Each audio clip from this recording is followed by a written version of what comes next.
तो नमस्कार, आप सभी का स्वागत है हमारे चैनल भोजपुरी पेज में। और मैं हूं आप सबका दोस्त भाई अजीत यादव।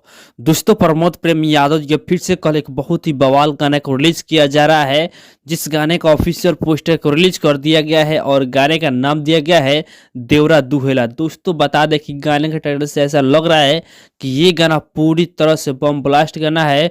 और दोस्तों, बता दें कि इस गाना को कल ही के दिन सुबह सुबह 6:45 पर रिलीज किया जा रहा है, जिस गाने को प्रमोद प्रेम यादव जी गाए हैं।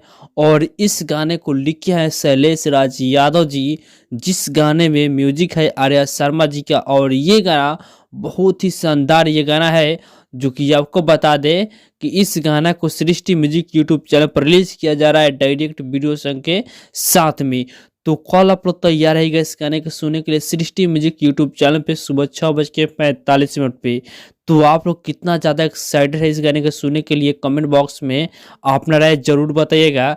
तो बाकी इस वीडियो के यहीं समाप्त करते हैं, फिर मिलते हैं किसी नए अपडेट के साथ। तो हमारे इस चैनल पर पहली बार आए हैं तो चैनल सब्सक्राइब कर लीजिएगा, क्योंकि इस चैनल पर भोजपुरी इंडस्ट्री का हर खबर सबसे पहले आपको मिलेगा। जय हिंद, जय भोजपुरी।